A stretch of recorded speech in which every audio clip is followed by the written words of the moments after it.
Hello, ladies and gentlemen. Sorry about that. If you've just joined us live, that is, we had one of those situations where you set everything up, it's all running very fine. You start the stream, and then the YouTube studio just goes, sorry, crashed. And you've got to start it all again, even though you've got a live chat going on, and you can't use that with the new stream. So you have to restart the whole bloody thing, and everybody then gets a bit lost because you've got to find the new stream. And I have to go in and delete the old stream so that people don't go to that one thinking it's the new stream, if you see what I mean. Anyway, we are on stream. God for that. I'm going to take my shoes off because they are pinching on my feet. Sorry about this. I will not be able to concentrate. My slippers are somewhere else in the vast building that I call Vobes Towers. So I won't be able to get there, and unfortunately I gave the butler time off. Stupid me. Stupid of me. Anyway. I'm sure there's another flunky somewhere that can do it. Eric? Right, we are on chapter 9. I Enjoy My Domain, of The Story of a Norfolk Farm by Henry Williamson. Hello to Steve G, to TurboStream, the lovely Julia, Ed Loud, Days of Yore, Trev's Travels by Narrowboat, Mark Donny McLeod, Morton Lewis 100.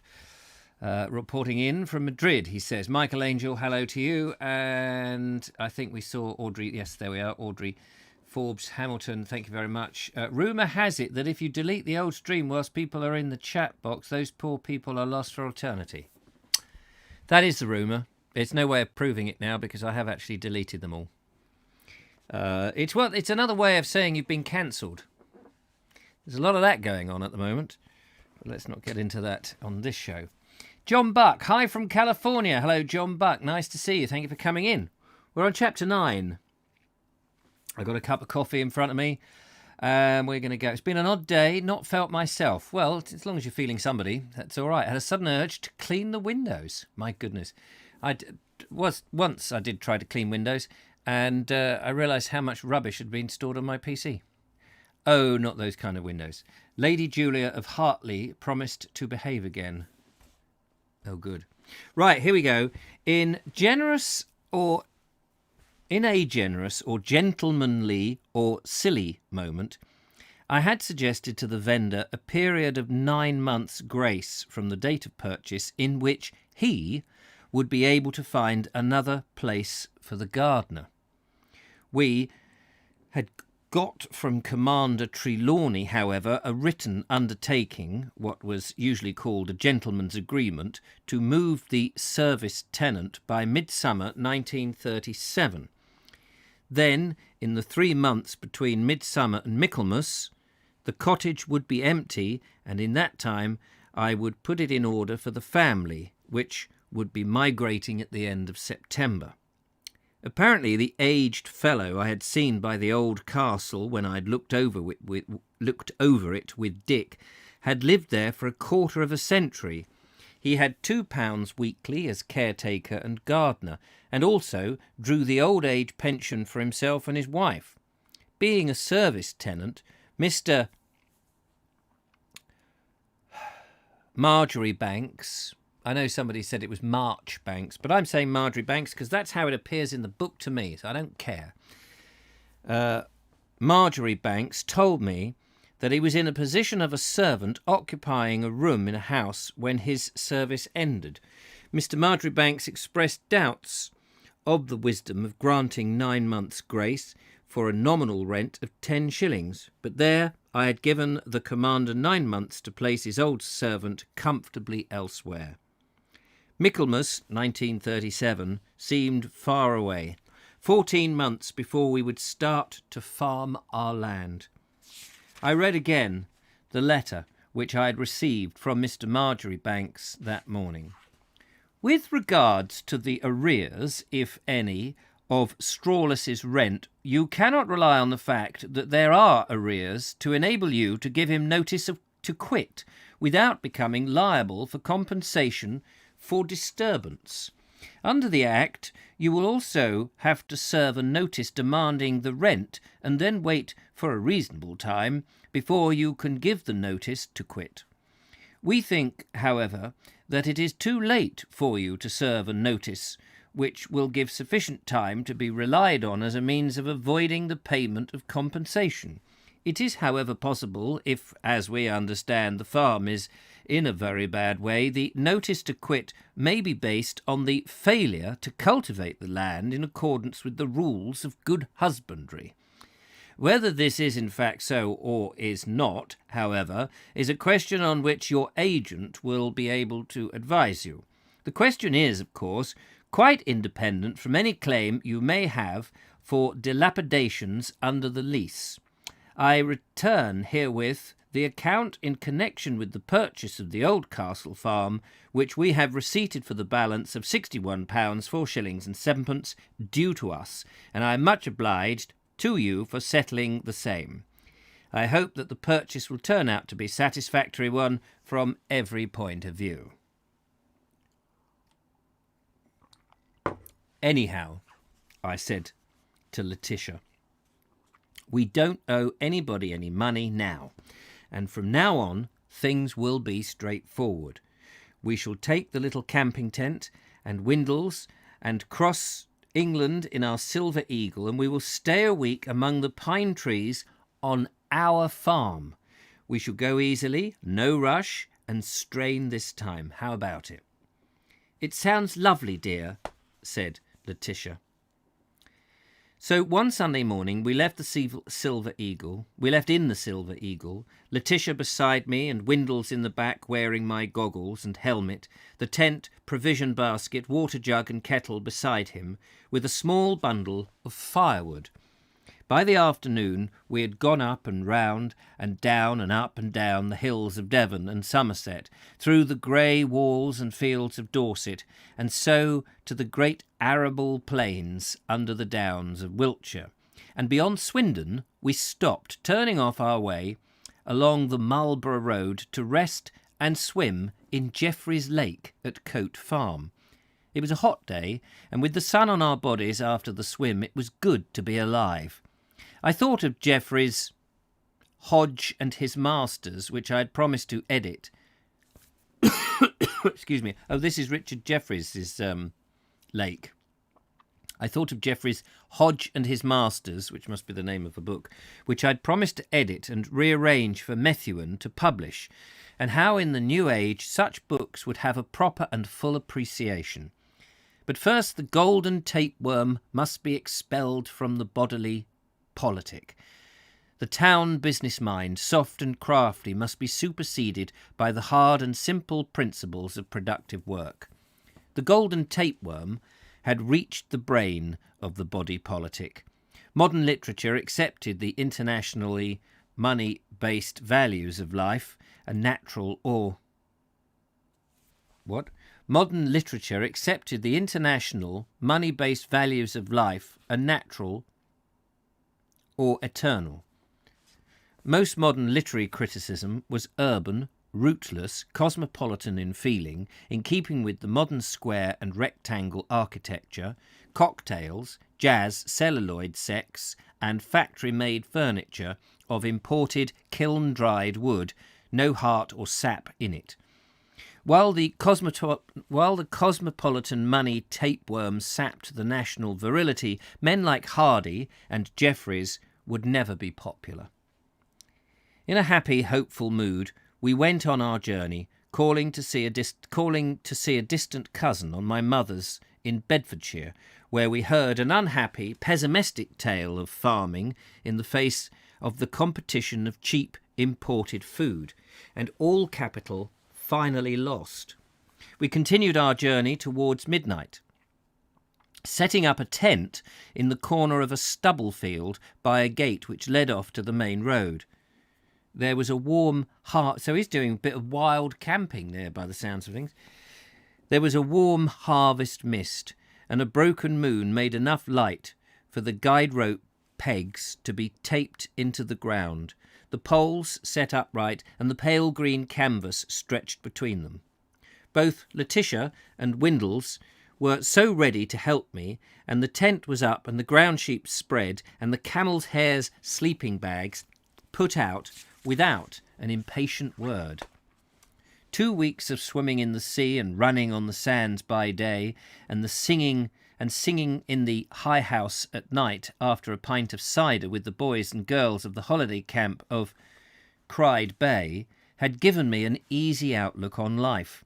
And thinking of the 235 acres that were now ours, which I would see on the morrow with the 2 nice people beside me, I sank into a deep sigh of contentment and to sleep.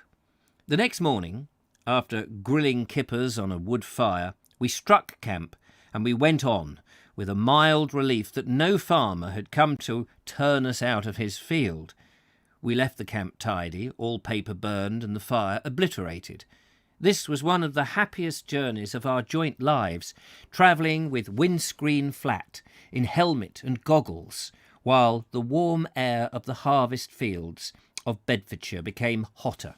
Then the midday ease of eating fruit and brown bread lunch under the hedge of one of the wide flat fields of Cambridgeshire, and then on again, Windles in the back seat leaning forward, watching the rush of the road and the needle on the speedometer. On the road to Newmarket, we had a race with a modern car. On the road to Newmarket, we had a race with a small modern car, and he shouted for more speed to leave the mass-produced boxed-in affair behind. Oh, this is Windles shouted. We could not leave it, however, as our top speed was now only 70, but after going flat out along the road by the Severals, where racehorses were being exercised, we stopped at Newmarket, and we saw, to his delight, a fuzz of steam coming from our rival's radiator.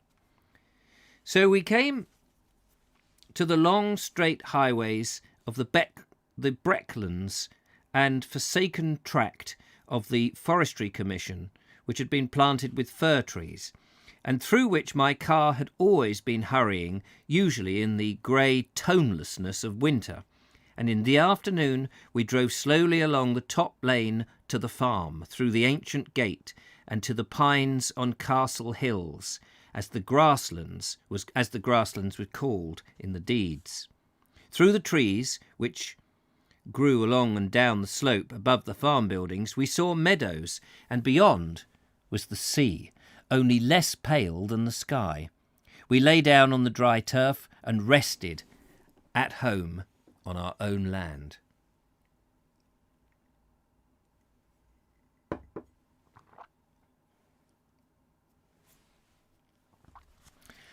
Contentedly,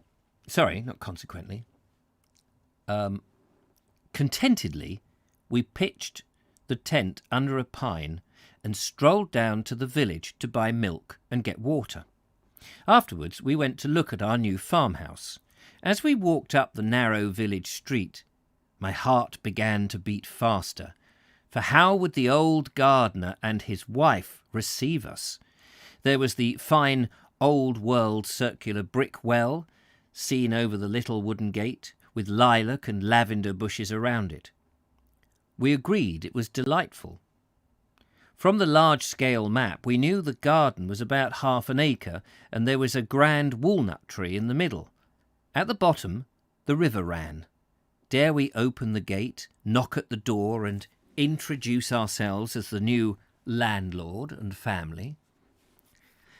After some hesitation, I opened the gate, and we walked in. We stopped a moment by the well, looking down at the water, which seemed murky, but perhaps it was the chalk. Then, turning to look at the cottage, we saw that the windows were latticed, with roses and hollyhocks against the flint walls, and a fine bush of rosemary underneath. We were about to approach the porch to tap on the door under the circular brick arch, when a swallow passed just by my head and curved up to its nest above the lintel. And by the sudden twittering, it had a nest there. "How lovely," said Letitia. And I felt again, as I had felt before our marriage, in the happy, careless days of nesting and following otterhounds along the river valleys of North Devon. "Aren't you glad we bought the farm?" I was saying for the 20th time, when the door opened and a gruff voice cried, "Be off, cheeky devils!" And there, waving a stick, stood an old woman. "Go away," she repeated in a loud mutter, as though to herself. "Napoleon, drive them off. My father owns all this property. You have no right here. I'm Lady Norwich. Now be off." I attempted to explain as courteously as I could that I was the new owner of the cottage, but she walked forward with her stick raised. It seemed best, she walked forward, and she walked forward with her stick raised. It seemed best to go, so we walked to the gate and closed it behind us. After a while, the old lady having retired, judging by the slam of the door, we crept back to the well. A moment later, the lattice window opened with a rattle, and a rusty barrel of a gun was thrust out. Instantly, Windles was running up the path, through the gate and round the corner. We followed with what insolence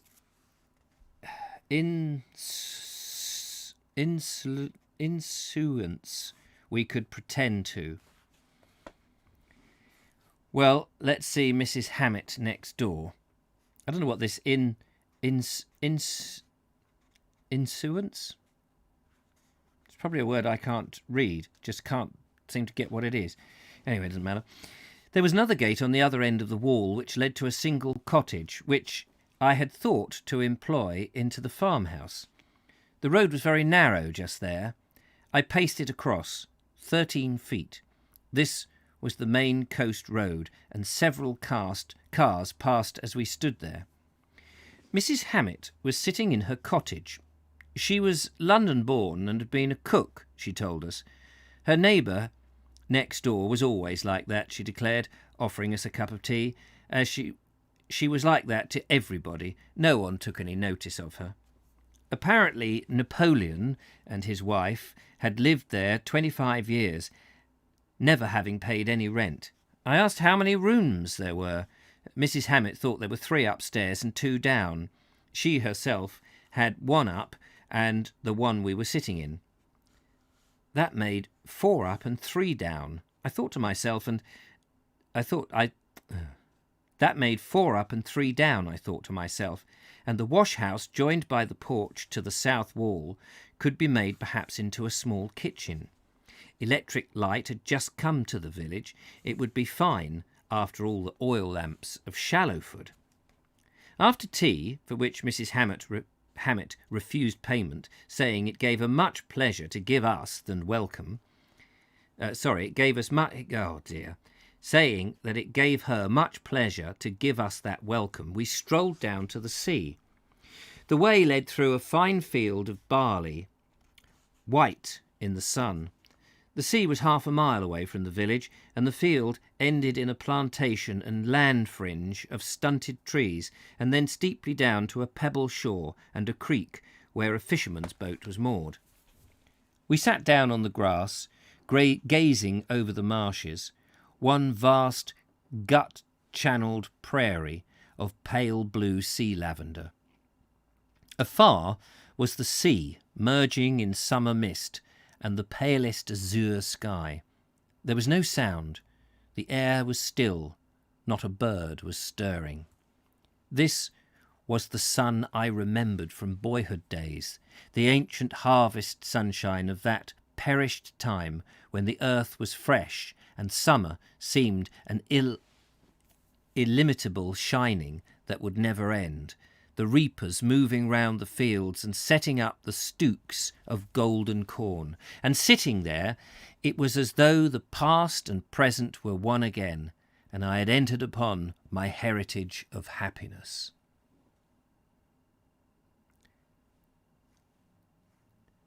The feeling of peace which came from the sky remained upon us all the next day as we wandered over the flowery peninsulas and the inlets of the land sunken between the cornfields and the authentic sands of the sea. The drowned and salted land was of clay, grey in places and then dark brown. It was hard and scarcely to be marked by the prod of a stick. We wondered if this terrain was being raised by every flood of the sea, or was it eroded by the tides that moved, with greyish-yellow scum rapidly along the mudded and serpenting creeks by which the marsh was channelled. In some such funny future, I imagine myself wandering here, identifying the sea plants and bushes, discovering their lives and seasons, as once I had done on the Santon burrows by the estuary of the two rivers. Would it be 2 years or 3 before the farm was in order, and I could gradually fade myself out as a pioneer and founder, and have the leisure and the mental freedom of the old days before the family appeared?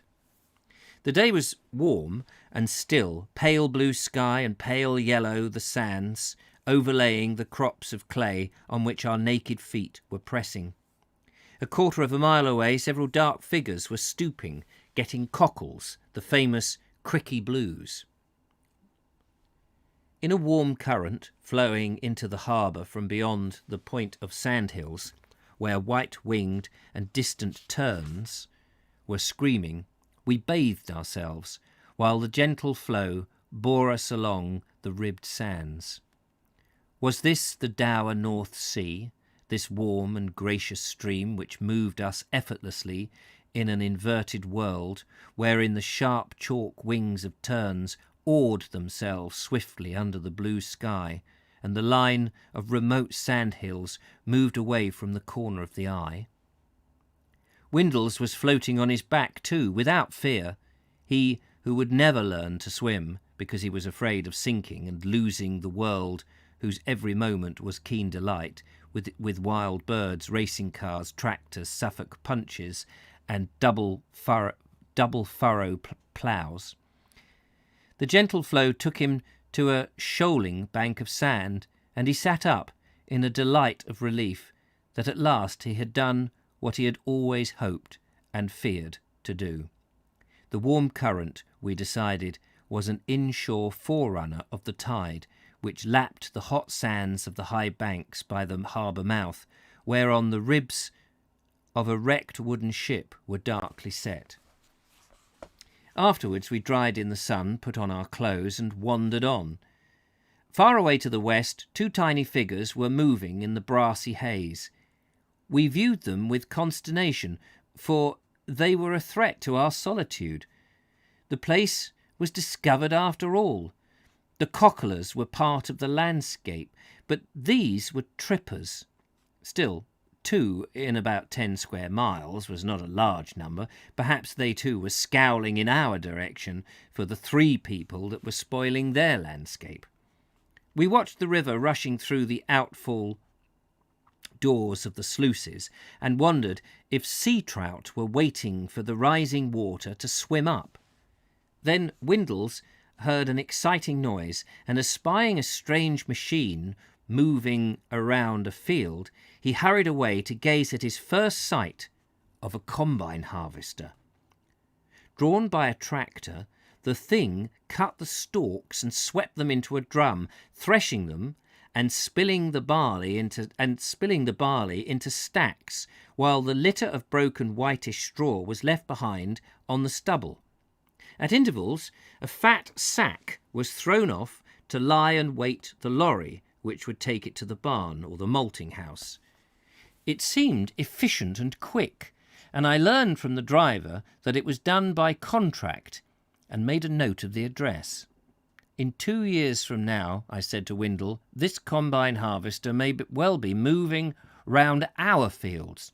Caw! Said Windles, his eyes shining with excitement. That evening we sat in the parlour of the Anchor Inn, eating first a plate of cockles, delicately served with fine brown bread and butter slices, then eggs and bacon and large cups of tea. The moderate price was pleasing, and I felt I was in Devon again, before the summer visitation from the towns had become almost big business. The tempo of the place was quiet.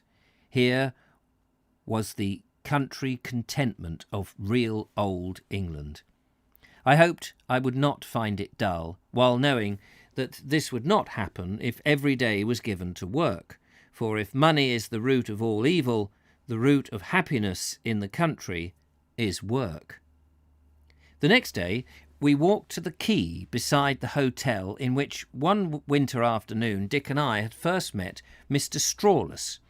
It was a fine sight as we rounded the corner by a flint and brick wall to see many white sails filled with wind and leaning aslant the sky, and people on the quay, while behind the shore many stalls and roundabouts and canvas flapping shows were thronged.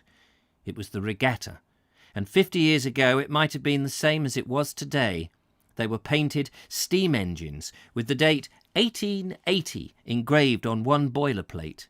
Ancient lorries driving dynamos were shaking on solid rubber tyres lapped by the rising tide.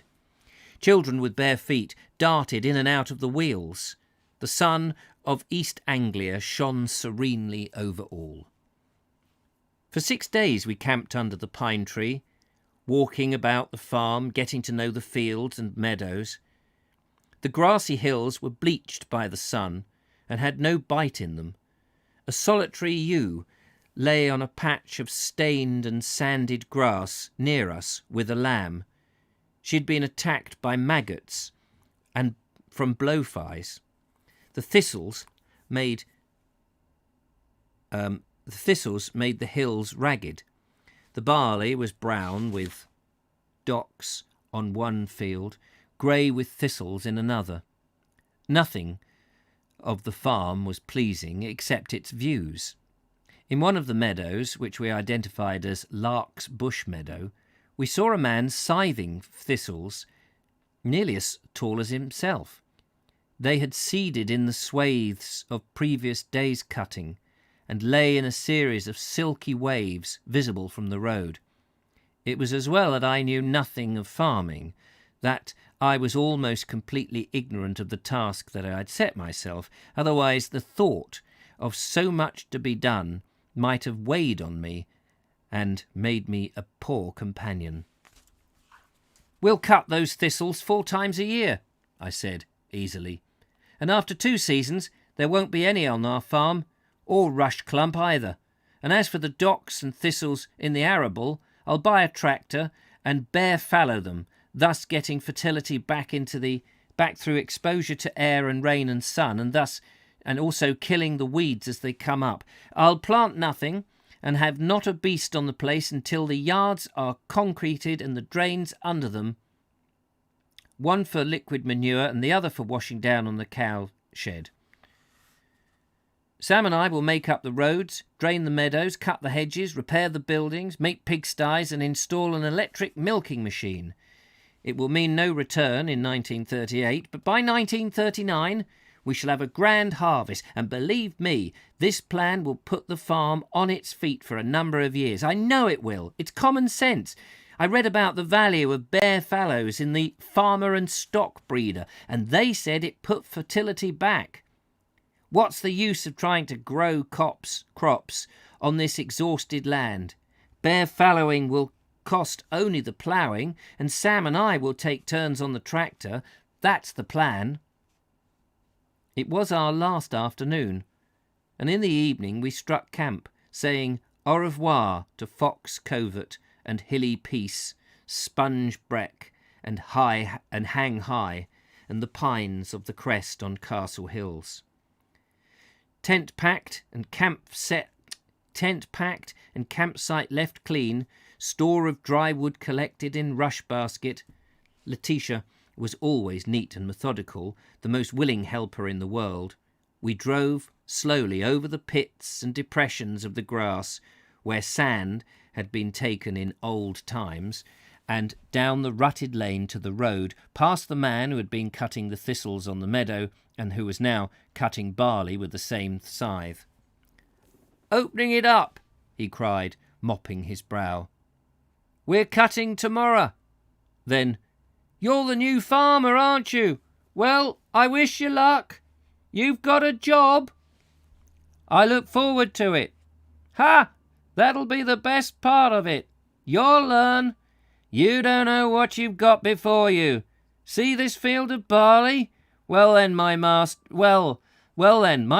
had 100 acres like this, rotten ripe that war, and I begged him to cut it. But he'd say, wait a day or two longer, and we'll have a fine ale malting sample, he said. I begged him to cut it, but no. Wait you a day or two, Charlie, he says. That night came a tempest and laid back what it didn't knock off. And do you know how many coombs he lost? 6 coomb an acre, 600 coomb in all. And do you know what barley he made that year? 'Twas just after the war, and barley were nigh on £3 a coomb. Most of £2,000 from my master he lost in that harvest alone. He may have been trying to frighten me, so I gave him 2 shillings. He spat on the coin for luck, tossed it, and slipped it into his pocket, and then wished me the best of luck. I was about to go through a narrow gap in the low and ragged hedge when he bade me return, and after looking round anxiously motioned me to bend my head down, for his low-voiced mutter, "Keep your own counsel, my man, but don't you let them as might..." What? "Keep your own counsel, my man, but don't you let them as might do you bore. They're all out to do a foreigner, only don't say I said so." With several winks and nods, he confirmed this warning. Again I thanked him, and feeling confident of my ability to defeat that which had defeated others, drove away into the muddy gold of the westering sun.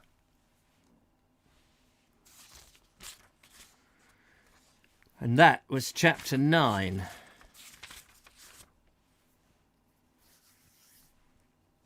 How are you doing out there in, Vobland? Let's have a look at some comments that the people are making, just to break up the story a bit. Andrew Norris, hello to you. What else have we got here? Suffolk Punch, such a characterful and handsome breed of horse. Oh, nice. This is part of the narrative. Sounds incredibly difficult to read. Well done, Richard. Yes, it was difficult. It's just that sometimes it's, you're trying to second guess how he's saying, how a line is going to go. It's and he what he does. It's funny how you get used to how a writer works. I forget the grammar, what you call them in a sentence, the construction of a sentence where you have the start of a sentence and then you have, an inclusion or something. I forget what you call them now. But you'll have what I would call them is a by the way, and another by the way, and then back to the main thing. So it's annoying because it would be easier. It may be that it's boring, but it would be, in real life, of course, you interrupt yourself all the time. But it would be easier if you have a thought and you say that thought and then you have the next thought and you say that thought, instead of saying half the thought and here's a new thought, and another new thought, and then back to the original thought. And you try and get into that mode that is going, oh yeah, and this did this, and by the way this, and that did that, by the way, and this, and then back to the original. This is bloody tricky, especially on the fly. Mark Dunham McLeod says, I remember seeing the Brewers of Young, based in Kew, London, delivering on drays pulled by Suffolk punches. Other breweries used shires, as did Young's for pubs further out in the metropolis. I could imagine you doing a video of the steam trains in Hove Park, says Buzz. I don't know where the steam trains are in Hove Park. Thistles, good indication of fertility. What about teasels? Are they a good indication? Because the lovely Julia's got a bunch of those. Ben Reeves says, Hock Norton Brewery in the Cotswolds still use horses, not sure if it's shires or Suffolk punches, to deliver beer to nearby pubs. Must cost an arm and a leg to keep the horses these days. Pillboxes would be a better construction if he only knew then. Oh yes, well it's just before the war, isn't it? And the brewery itself was still steam engine powered, the last I heard. Well, that's lovely. Thwaites of Blackburn also use Shires in summer deliveries. They are sadly not steam powered. No, that's very true. Cracking. I love microbreweries. My paternal great-grandmother was a brewer in 1900s in Solihull. Ah. We're mesmerised, says Michael Angel. Hi, Richard. All tickety-boo here, Ernie the Milkman. Good. But I suppose that's the way the mind works, says Morton. I think I have teasels on my allotment. Yeah, they're a pain because they just keep coming up. Right. Do a bit more? Should we do a bit more? We'll try a little bit more. On the occasion of... This is chapter 10, by the way, called Preparations. On the occasion of my walk over the farm with Mr. Richard Barkway in the past winter, he had told me that sooner or later, probably sooner, the tenant of Old Castle Farm would go bankrupt. The question was, would he do so before September the 11th, which was a month before Old Michaelmas Day, the time when farming tenancies were renewed or given up in Norfolk?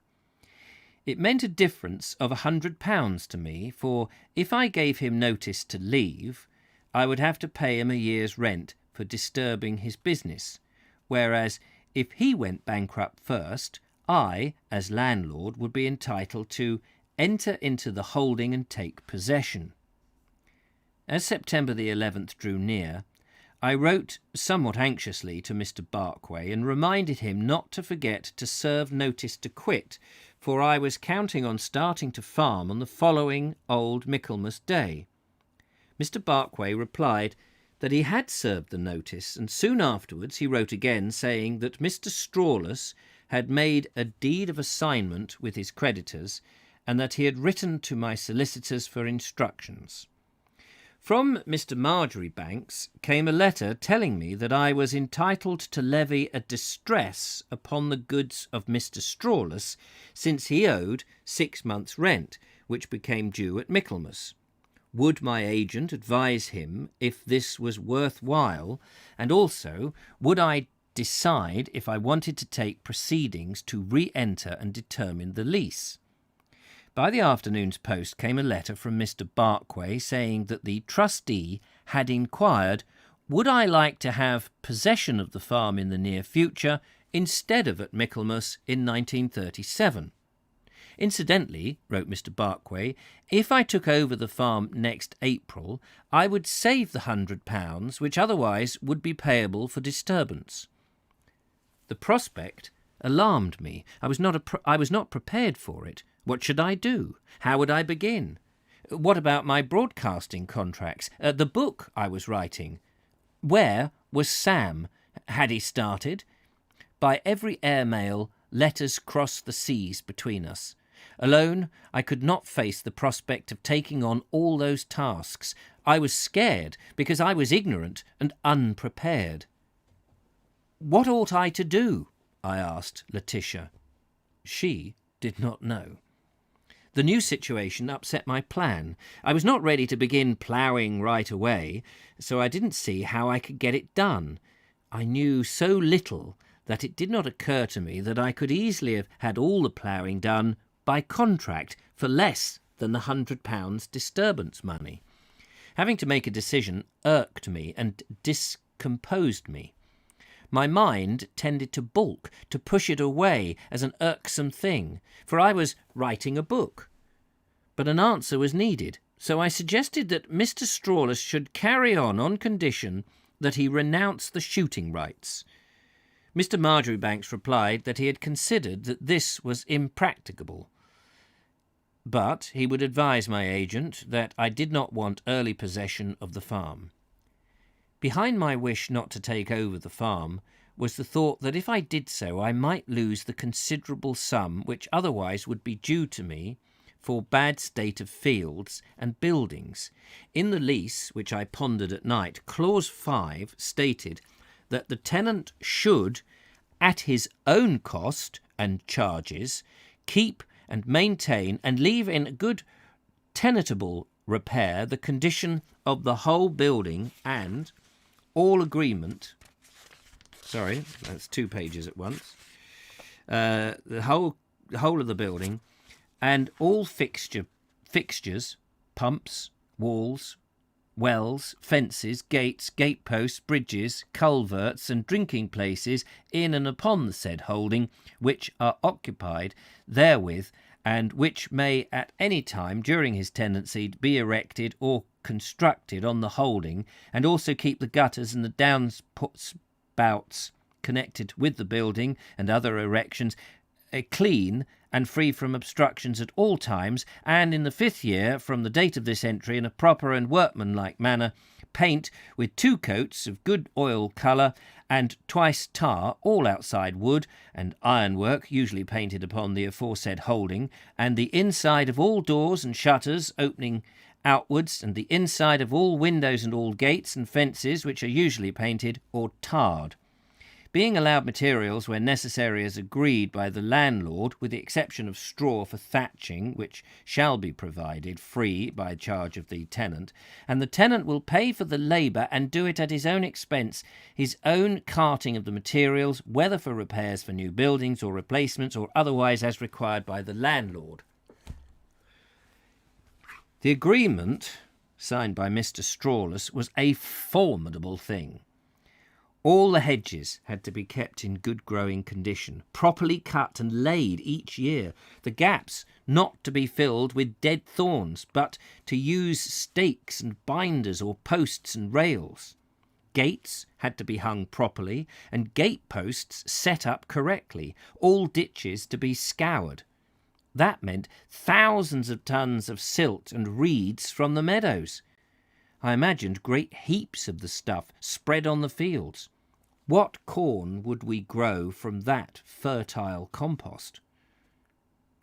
Nothing on the farm would be wasted in future. Meanwhile, if at any time the landlord or his agent shall notify him of any neglect of the repairs specified above, and the tenant shall neglect to carry out the repairs so specified within the 2 months of such notice, then it shall be lawful for the landlord, without the prejudice to any other remedies that he may have, to carry out the work himself and to recover the cost of labour on such repairs as if it were rent in arrear.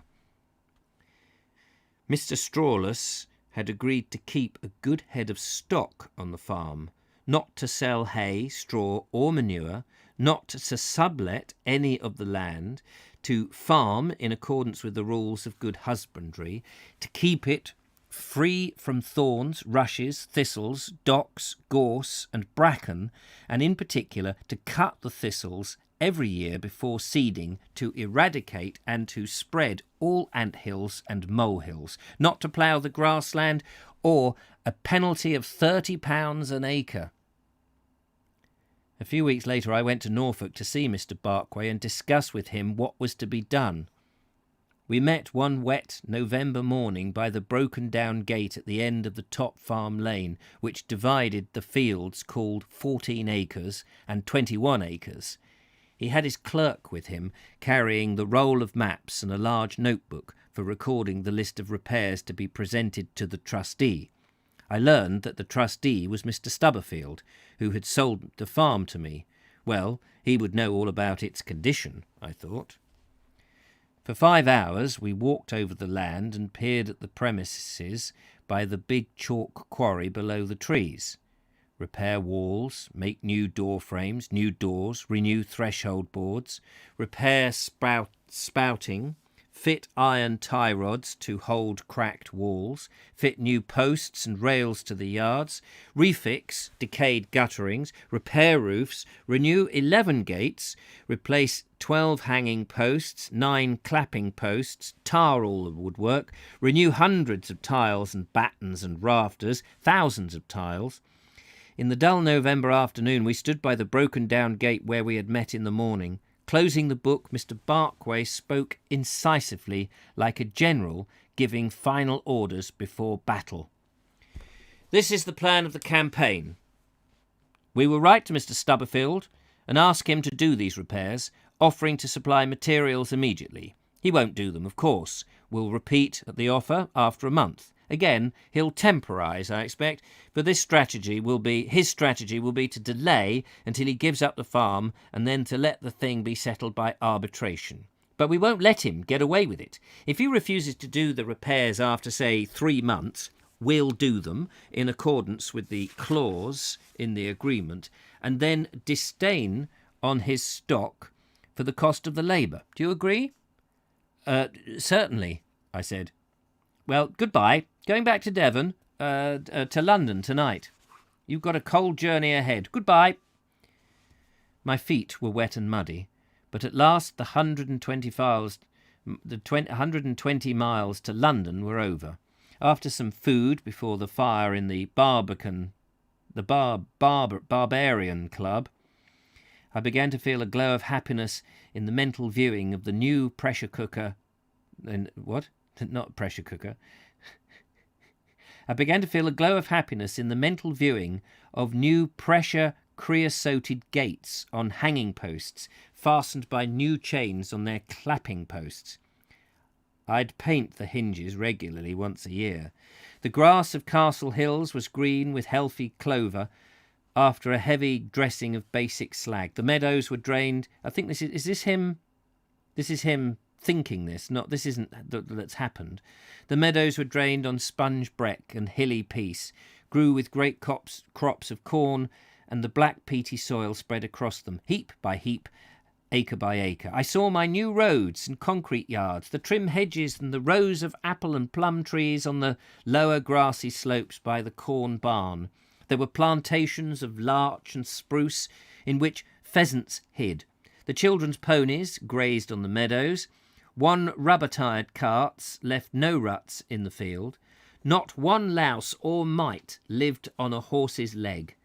Old engine oil killed every tick on our sows. Our turkeys were always inoculated against blackhead or whatever was allowed to kill them on inefficient farms. I would get thick Canadian hunting shirts of large black and white check for the men. No more rags and tatters for Hodge on our farm. There would be a Red Cross first aid box for cuts and scratches, a veterinary chest for animals, rat-proof bins for corn, and I'd have a pair of white owls living in the granary to catch the mice. Sam was on his way home. The latest airmail letter was from Sierra Leone, where his cargo ship was unloading a cargo. He filled his time by studying the theory of mixed farming and answering the examination questions set by his postal correspondence course. When not working on the examination papers, he amused himself by reconditioning the ship's dynamo and giving a hand to the engineers.